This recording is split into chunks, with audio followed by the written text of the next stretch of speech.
الحمد لله الذي هدانا لهذا وما كنا لنهتدي لولا أن هدانا الله. اللهم لك الحمد كما ينبغي لجلال وجهك وعظيم سلطانك. اللهم صل على محمد وعلى آل محمد كما صليت على إبراهيم وعلى آل إبراهيم إنك حميد مجيد.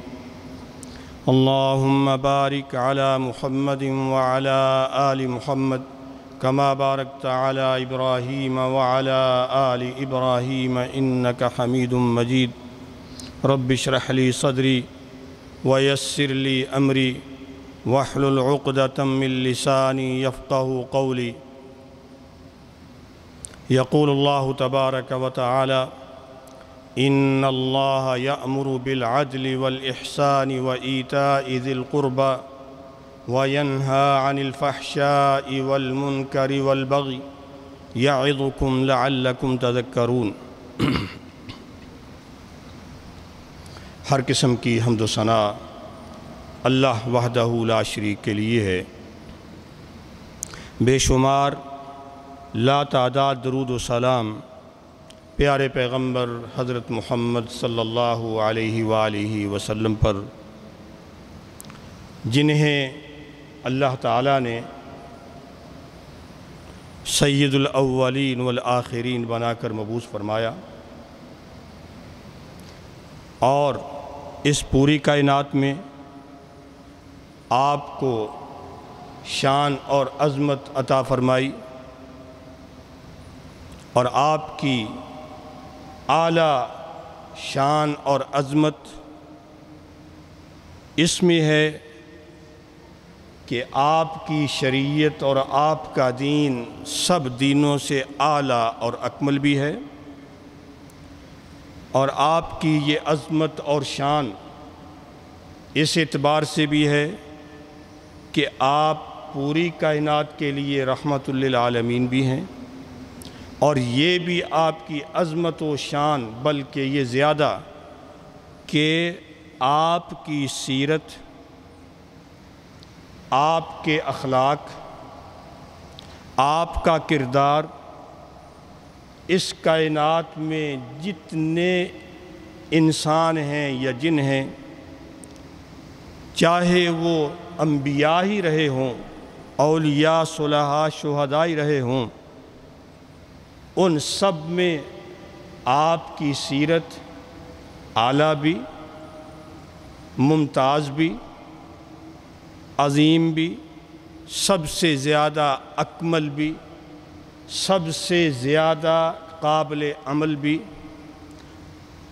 آپ کی اس سیرت کی وجہ سے آپ خود تو یہ عظمت و شان پائے، لیکن آپ کے بعد آپ کی یہ امت، آپ کے بعد آنے والا ہر انسان آپ کی امت میں شامل، چاہے امت دعوت یا امت اجابہ ہو، جو بھی آپ کی سیرت کو، آپ کے اخلاق کو اپنائے اور آپ کے اسوہ حسنہ کو مضبوطی سے تھام کر اس پہ چلنے کی کوشش کرے، وہ انسان بھی باقی انسانوں سے اعلیٰ درجہ پا جائے. اللہ تبارک و تعالیٰ نے آپ کو جو دین دیا وہ دین اخلاق بھی ہے. آپ کو جو شریعت دی وہ شریعت جہاں احکام سے بھرپور ہے، انسان کی زندگی کا ضابطۂ حیات ہے، تو اس میں اخلاق، انسان کے کردار کو بڑی اہمیت دی گئی ہے. ہم آج اگر ربیع الاول کے مہینے میں مسلمان پیارے رسول علیہ السلام کی سیرت کی طرف زیادہ متوجہ ہو جاتے ہیں، تو سیرت کا مطلب ہی کیا ہے کہ آپ کے صفات، اخلاق، کردار، آپ کا طریقہ کار، آپ کا اٹھنا بیٹھنا، چلنا پھرنا، بات کرنا، کسی کو کچھ کہنا، کسی کی سننا، لین دین، تعاون، یہ سب آپ کی سیرت ہے، سارا دین ہی سیرت ہے۔ لیکن آئیں، آج میں پوری اتنی بات نہیں کرتا کہ ہم پوری سیرت کا احاطہ کریں۔ آج رسول اکرم علیہ الصلوۃ والسلام کی سیرت کا صرف ایک پہلو، یا کہیں کہ آپ کے اخلاق حسنہ میں سے ایک خلق، اور اسی کو پھر دین اسلام میں جو اہمیت دی گئی کہ اسی کو ایمان بھی کہا گیا، دین بھی کہا گیا۔ اور وہ ہے کیا؟ اتنی اہم بات کہ کہا کہ یہی ایمان یا ایمان کا بڑا حصہ، کہا یہی دین، یہی خیر، اور رسول اکرم علیہ الصلوۃ والسلام خود اتنی، اور پہلے نبیوں کا بھی ذکر ہوا کہ ان کے اندر یہ صفت پائی جاتی تھی۔ وہ کیا ہے؟ وہ ہے حیا۔ اب ہر ایک کی زبان پہ ہوتا ہے حیا، ہم اپنی زبانوں پہ لاتے ہیں، چلتے پھرتے کہیں پر بھی کوئی بات ہو جاتی ہے تو لفظ حیا۔ اب یہ حیا مسلمانوں کو پتہ چل جائے، لوگوں کو پتہ چلے کہ ایمان کی حیثیت سے اس حیا کی کتنی اہمیت ہے، دین کے اعتبار سے اس حیا کی، شرم کی کیا ضرورت ہے، سیرت میں اس حیا کو کیا درجہ حاصل تھا، نبی علیہ الصلوۃ والسلام نے اس کے بارے میں کیا کچھ فرمایا، تو سمجھیں کہ بس یہی کامیابی ہے۔ کوئی مسلمان نبی علیہ الصلوۃ والسلام سے محبت کرنے والا ہو تو پیچھے نہ رہے، ساری سعادت ہے ہی اس میں۔ اور وہ کیسے؟ سب سے پہلی بات تو یہ کہ جب یہ کہا کہ ایمان کے بغیر بندہ کچھ نہیں، تو یہ ایمان، اس کے کتنے درجے ہیں، ان درجوں میں ایک درجہ حیا کو حاصل ہے۔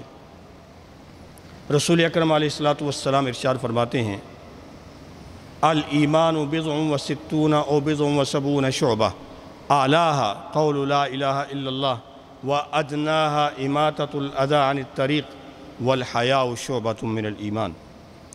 ایمان کے 60 سے زیادہ یا 70 سے زیادہ درجے ہیں، خصلتیں ہیں، کردار ہیں ایمان کے۔ ان میں سب سے اعلیٰ خصلت، اعلیٰ درجہ ایمان کا کلمہ توحید لا الہ الا اللہ پڑھنا ہے، اور سب سے کم تر چھوٹا درجہ ایمان کا، راستے میں چلتے ہوئے اگر کوئی نقصان دہ، تکلیف دہ چیز پڑی، کوئی کانٹا، کوئی پتھر، کوئی لکڑی، کوئی چیز پڑی ہے تو اس کو راستے سے ہٹا دینا، یہ ایمان کا سب سے چھوٹا درجہ ہے۔ اور فرمایا والحیاء شعبۃ من الایمان، ایمان کا ایک شعبہ حیا ہے، ایک خصلت، ایک درجہ حیا جو ہے یہ ایمان کا درجہ ہے۔ اس کا مطلب ہے کہ ایمان تب پورا ہوتا ہے جب حیا ہو۔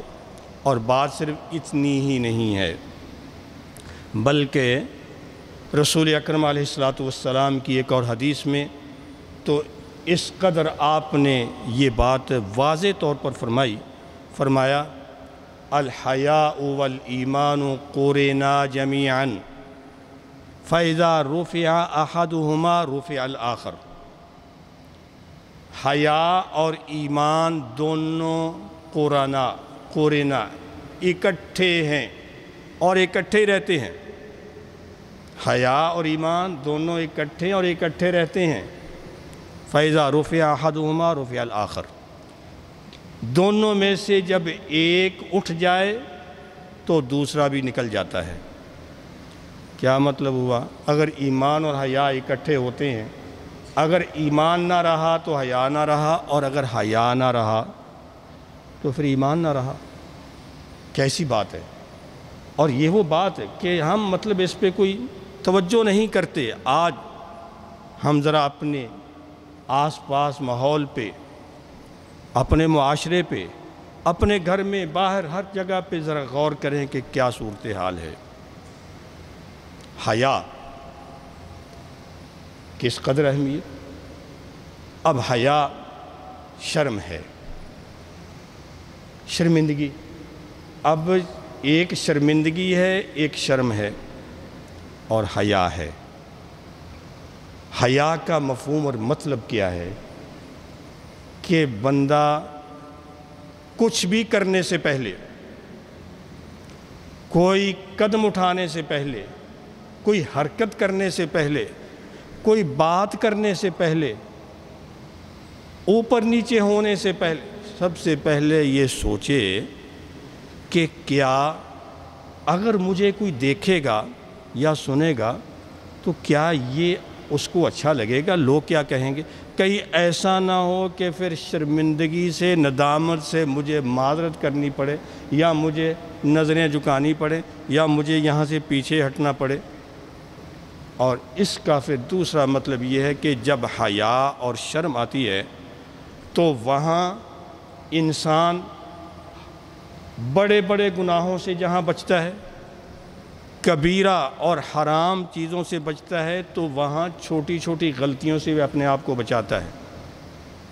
جب ہم گھر سے نکلتے وقت اپنے کپڑوں پہ نظر ڈالتے ہیں کہ کہیں کوئی چھوٹا موٹا دھبا یا داغ، کہیں کوئی چیز لگ تو نہیں گئی، ایسے کپڑے پہنے کے دیکھنے والا کہیں کہ اس کے کپڑوں پہ تو داغ لگا ہوا ہے، چاہے کہیں معمولی سے کہیں نظر نہ پڑ جائے، اتنا۔ اس کا مطلب ہے کہ انسان کا یہ جو کردار ہے، انسان کی یہ جو زندگی اور اس کی جو صفات ہیں، پوری زندگی کے شعبوں سے انسان غور کرے کہ کہیں مجھے دیکھنے والا وہ یہ سمجھے کہ اس کے سفید کپڑوں پہ تو یہاں داغ لگا نظر آ رہا ہے۔ حیا انسان کو ہر اچھے کام کی دعوت دیتی ہے۔ جہاں حیا ہے، ایمان ہے۔ نبی علیہ السلام فرماتے ہیں کہ جنت میں ہیں، اور جنت میں بیہودگی نہیں ہوگی۔ حیا ہے زبان سے، حیا ہے آنکھ میں، حیا ہے بات میں، حیا ہے لباس میں، ہر کام میں۔ جب ایمان ہے، حتیٰ کہ یہ بات لوگوں کے ذہنوں میں کہ جی کچھ زیادہ جو شرم و حیا ہے وہ بھی انسان کو پیچھے لے جاتی ہے، یہ غلط فہمی ہے۔ رسول اکرم علیہ السلام جا رہے تھے تو راستے میں سنا ایک صحابی اپنے دوسرے بھائی کو کچھ سمجھا رہا ہے، حیا کے بارے میں تلقین کر رہا ہے، بلکہ یہ کہ بھئی کچھ اس کو ڈانٹ ڈپٹ کر رہا ہے کہ ایک تو تیری حیا نے مار لیا، تو بس تیری شرم و حیا تو بس کچھ کرنے ہی نہیں دیتی، کہ جی اب شرم و حیا کا مارا، یہ کچھ کر ہی نہیں پاتا، یہ کہیں بات ہی نہیں کرتا، یہ کچھ مانگتا ہی نہیں ہے، آگے بڑھو کھلو، لوگ ایسا کہتے ہیں۔ وہ بھی ایسے ہی کہہ رہا تھا۔ نبی علیہ السلام نے فرمایا دعہ فإن الحیاء من الایمان، یہ جو تو اس کو ڈانٹ ڈپٹ کر رہا ہے، سمجھا رہا ہے، چھوڑ دے۔ حیا ایمان کا حصہ ہے، یہ حیا ہے تو ایمان ہے، چھوڑ دے اس کو، مت یہ باتیں سمجھا کے جی یہ حیا کو چھوڑ کر کھل جائے، ایسا نہیں ہے۔ بلکہ فرمایا الحیاء لا یاتی الا بخیر، جہاں حیا ہے وہاں خیر ہے۔ حیا شرم ہمیشہ خیر، بلائی، اچھائی ہی لے کے دے گی آپ کو۔ کوئی مت سمجھے کہ اس وجہ سے نقصان ہو رہا ہے، نقصان نہیں، شرم و حیا ہے تو خیر ہی خیر ہے۔ صحابہ اکرام نے ایک بار پوچھا اے اللہ کے رسول، پھر دین کے اندر حیا کی کیا حیثیت، کیا اہمیت ہے؟ فرمایا دین کے اندر تم پوچھتے ہو کہ حیا اور شرم کی کیا حیثیت ہے، بل الحیاء دین کلہ، او کما قال علیہ السلام، فرمایا حیا پورے کا پورا دین ہے، سارا دین حیا ہی تو ہے، سارا دین حیا ہی ہے، لہذا حیا ہے تو دین ہے، حیا ہے تو ایمان ہے، حیا نہیں تو پھر نہ اخلاق ہے، نہ دین ہے، نہ ایمان ہے۔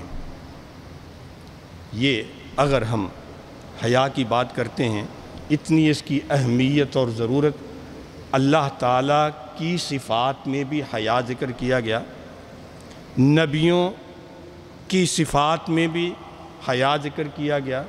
خود نبی علیہ الصلوۃ والسلام آپ کی سیرت میں کس قدر اللہ تبارک و تعالیٰ کے بارے میں تو نبی علیہ السلام فرماتے ہیں ان اللہ حیی ستیر یحب الحیاء والستر، اللہ تعالیٰ بڑا ہی باحیا اور ستیر ہے، اور وہ حیا کو پسند کرتا ہے، ستر کو پسند کرتا ہے۔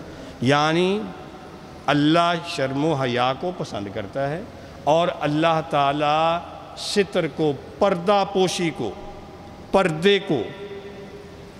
اس کا یہ مطلب ہوا کہ اگر کوئی کھلے جسم کے ساتھ، اگر کوئی اپنی حیت اور حالت ایسی بنا کر کہ جس میں جی سب کچھ کھلا ہوا ہے، تو وہ ستر کے خلاف ہے، وہ حیا کے خلاف ہے، اللہ کو یہ پسند نہیں۔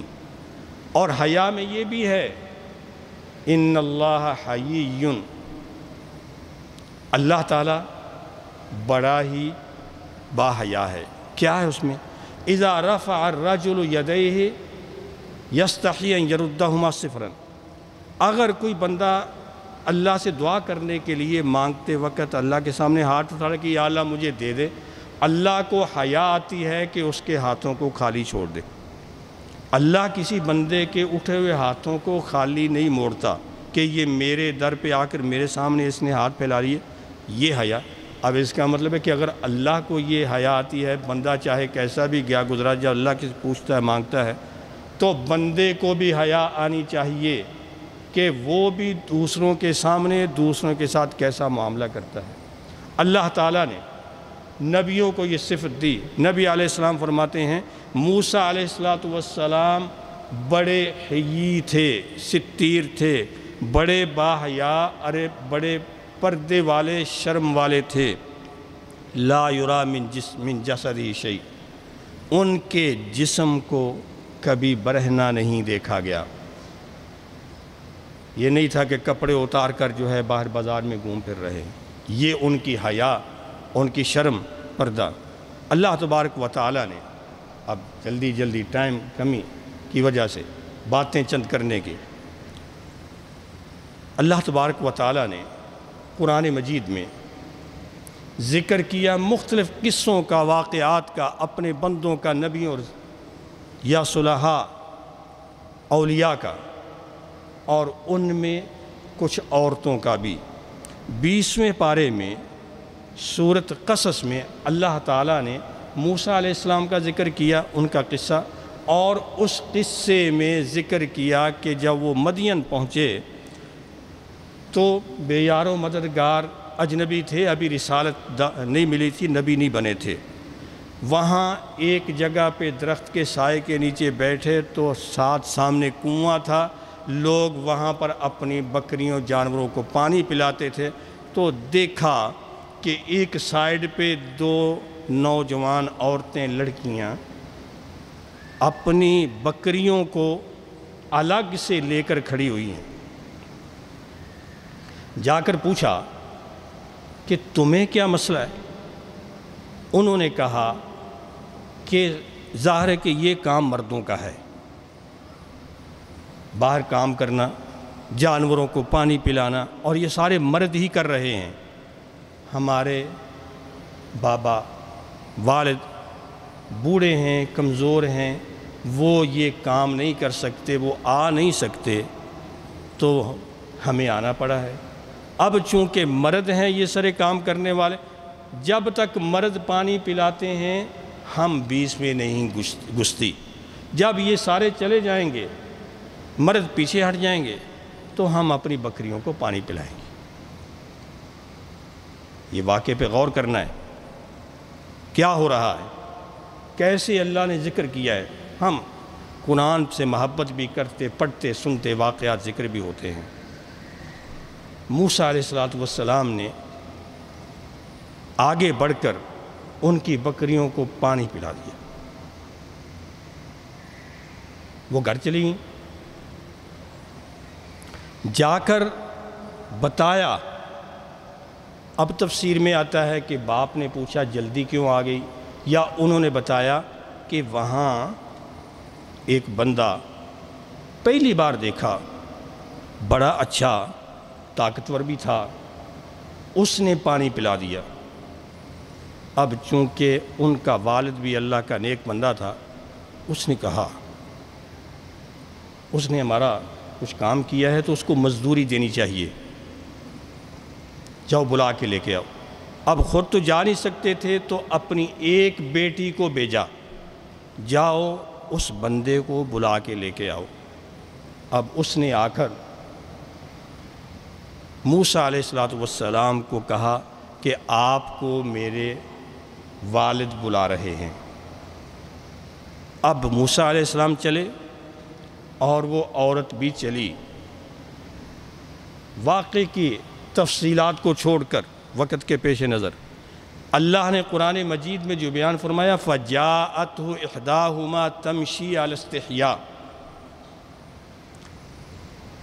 ان دو عورتوں میں سے ایک آئی جو بڑے حیا سے چل رہی تھی۔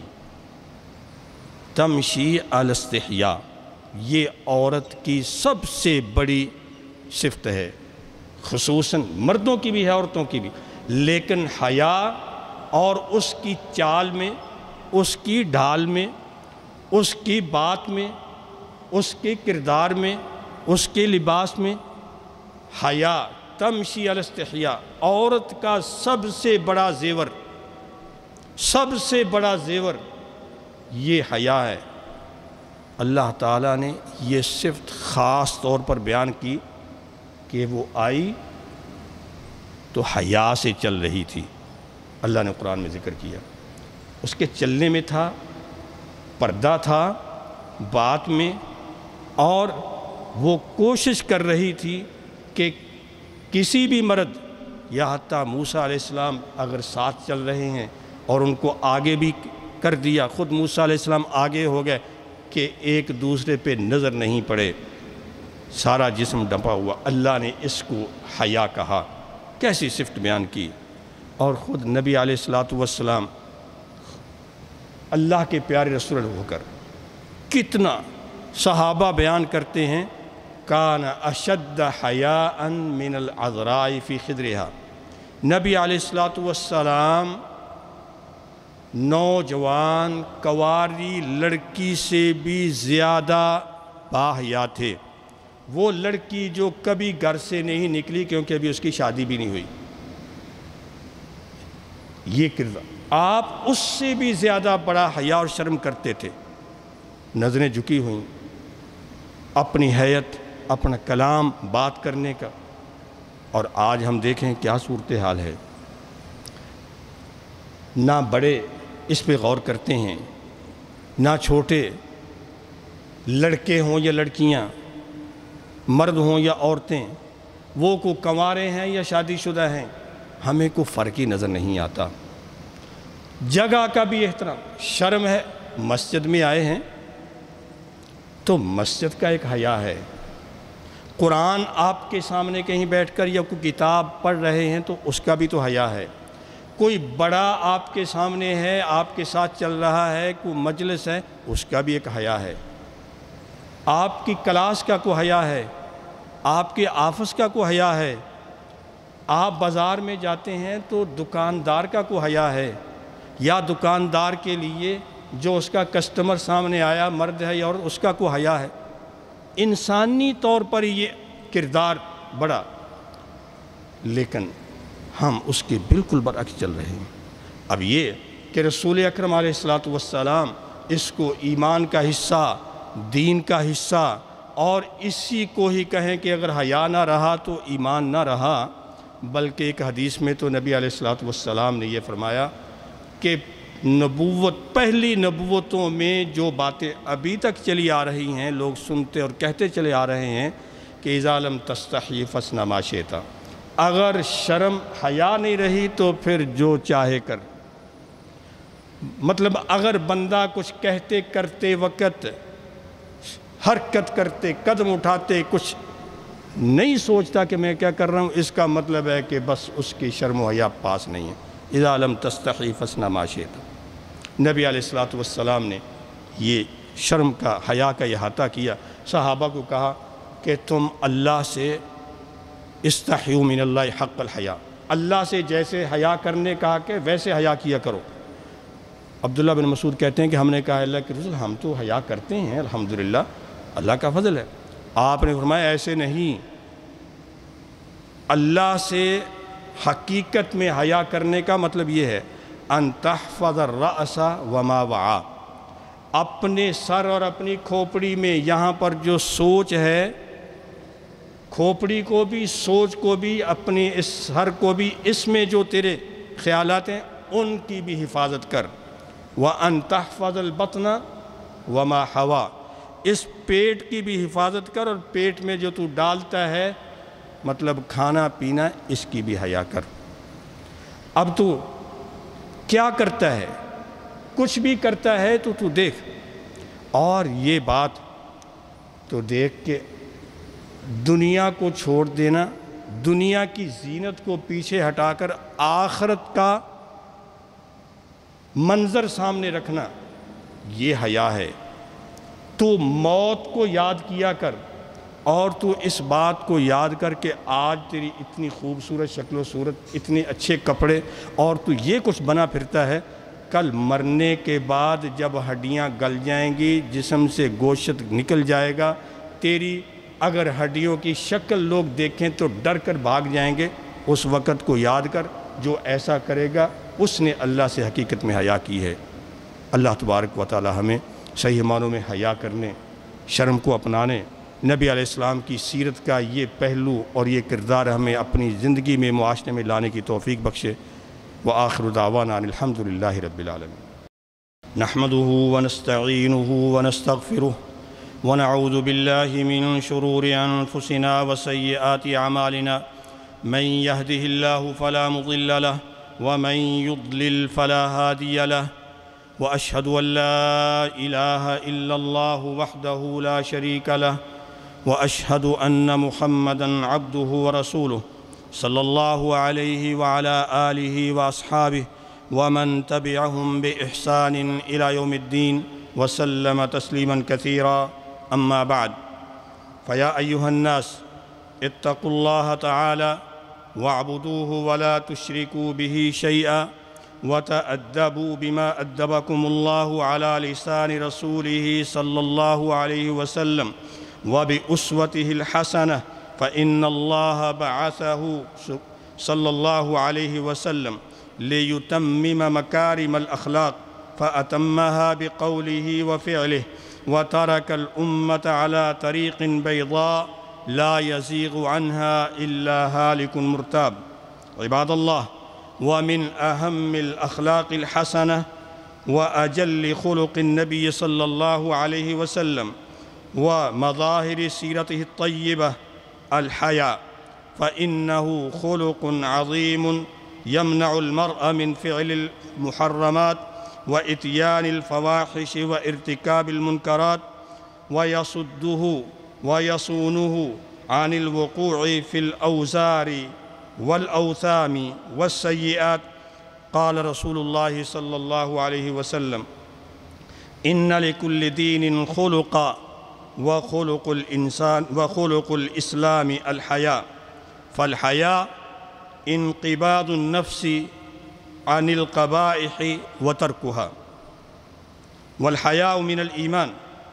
قال رسول الله صلى الله عليه وسلم: الإيمان 60 أو 70 شعبة، أعلاها كلمة لا إله إلا الله، وأدناها إماتة الأذى عن الطريق، والحياء شعبة من الإيمان، يعني خصلة من خصائل الإيمان۔ وجاء في حديث آخر قوله صلى الله عليه وسلم: الحياء والإيمان قرنا جميعاً، فإذا رفع أحدهما رفع الآخر، وهذا يعني أن الحياء مؤثر جداً في إيمان الإنسان وعمله وحياته، والإيمان مرتبط بالحياء، ونزع الحياء من أكبر عقوبات للإنسان في حياته. وقد مر النبي صلى الله عليه وسلم على رجل وهو يعظ أخاه في الحياء، يعني يعاتبه، يقول: إنك لتستحي، حتى كأنه يقول: قد أضر بك. فقال النبي صلى الله عليه وسلم: دعه فإن الحياء من الإيمان، يعني لا تثريب عليه أنه يستحي، وليس بعيب أن يستحي. وقال في حديث آخر: الحياء لا يأتي إلا بخير. ومما يدل على أهمية الحياء وفضله أنه من صفات الرحمن، وأن الله عز وجل يحب الحياء. قال النبي صلى الله عليه وسلم: إن الله تعالى حيي ستير يحب الحياء والستر، فإذا اغتسل أحدكم فليستتر. وقال صلى الله عليه وسلم: إن الله حيي كريم يستحيي إذا رفع الرجل يديه إليه أن يردهما صفرا. والحياء صفة من صفات عباد الله، صفات الأنبياء، فكانوا يستحيون غاية الحياء. هذا موسى عليه الصلاة والسلام كان رجلاً حيياً ستيراً لا يرى من جلده شيء استحياء منه. ونبينا محمد صلى الله عليه وسلم كما يقول الصحابة رضي الله تعالى عنهم: كان أشد حياء من العذراء في خدرها. وقد ذكر الله عز وجل قصة المرأة الصالحة وحياءها في القرآن الكريم. هي وأختها كانتا ترعيان الغنم لأن أباهما لا يستطيع العمل، فجاء في قوله تعالى: قالتا لا نسقي حتى يصدر الرعاء وأبونا شيخ كبير. فسقى لهما موسى عليه الصلاة والسلام، ورجعتا إلى البيت وأخبرتا الأب، وأراد الأب أن يكافئ موسى عليه الصلاة والسلام، ولكنه لا يستطيع المجيء إليه، فأرسل البنت، فقص الله عز وجل صفة مشيها بقوله: فجاءته إحداهما تمشي على استحياء. إخوة الإسلام، الحياء خصلة من خصائل الإيمان، وهو من الدين، وإنه خير كله. وقد سأل الصحابة رضي الله تعالى عنهم النبي صلى الله عليه وسلم فقالوا: يا رسول الله، الحياء من الدين؟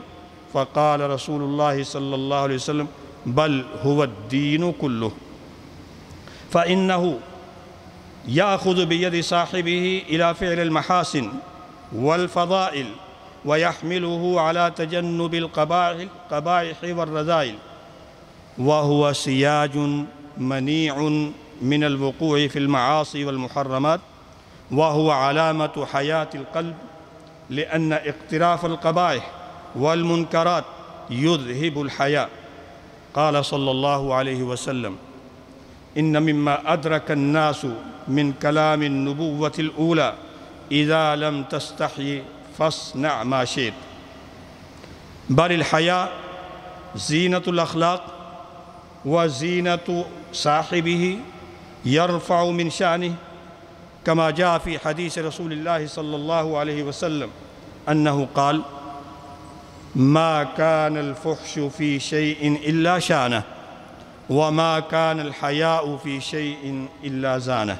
يعني الحياء إذا وجد في إنسان في شيء يزينه، يجعله زينة جميلا حسنا. إخوة الإيمان، اعلموا أن الحياء على 3 درجات: أولها وأعلاها الحياء من الله، فلا ينتهك المتخلق بالحياء حرمات الله تعالى، ولا يعتدي على مقدساته، ولا يصد عن سبيله، بل يكون عابدا لله، شاكرا له على نعمه، ممتثلا لأوامره، منتهيا عن نواهيه، معينا عباده على عبادة الله، ميسرا لهم في أسباب معيشهم قاضيا لحوائجهم حافظا لحرماتهم. عباد الله، ثاني درجات الحياة هي الحياء من النفس، بحيث لا يوقع الإنسان نفسه في منقصة أو يأتي ما يعتذر منه. وقال بعض السلف: ليكن استحياؤك من نفسك أكثر من استحيائك من غيرك. الأولى أنك تستحي من نفسك، فحياؤك من نفسك هو الذي يجملك ويحسن أخلاقك.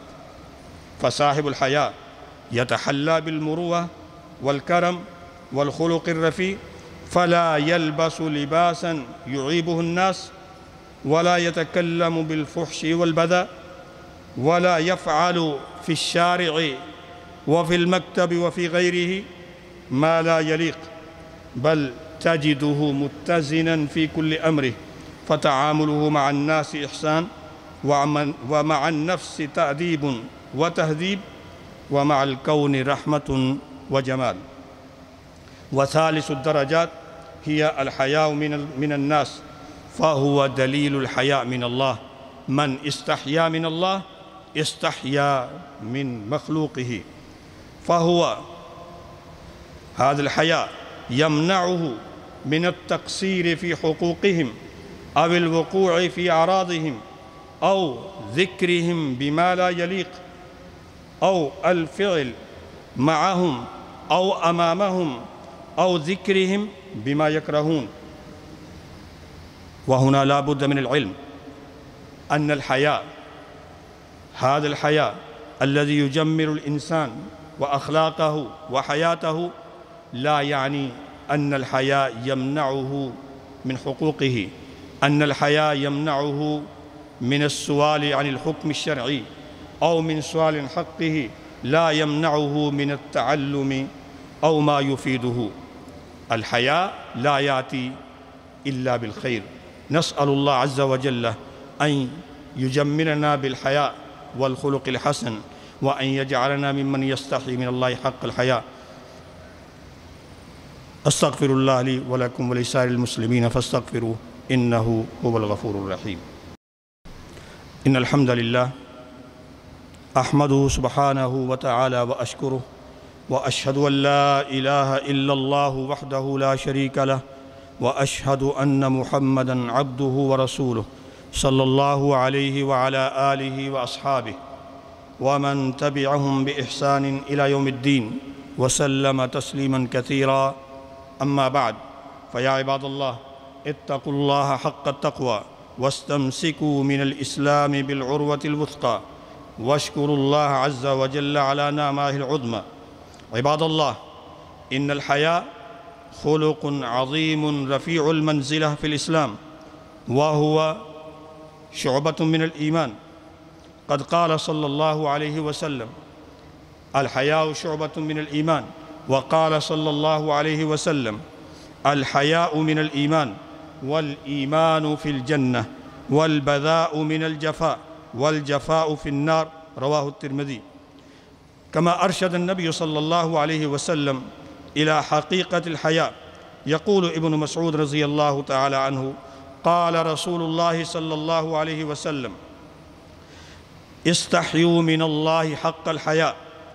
قال: قلنا يا رسول الله إنا لنستحيي والحمد لله. قال: ليس ذاك، ولكن الاستحياء من الله حق الحياء أن تحفظ الرأس وما وعى، وتحفظ البطن وما حوى، وتتذكر الموت والبلاء. ومن أراد الآخرة ترك زينة الدنيا، فمن فعل ذلك فقد استحيا من الله حق الحياء. هذا هو الحياء. الحياء في الملبس، في المأكل، في المشرب، في الكلام، في النظر، في العين والسمع، وفي جميع الأعمال والأفعال والكلام. نسأل الله عز وجل أن يجعلنا ممن يستحي من الله حق الحياء، وممن يستحي من مخلوقه. ألا صلوا وسلموا على نبيكم كما أمركم الله عز وجل بقوله: إن الله وملائكته يصلون على النبي يا أيها الذين آمنوا صلوا عليه وسلموا تسليما. وقال النبي صلى الله عليه وسلم: من صلى علي صلاة صلى الله عليه بها 10.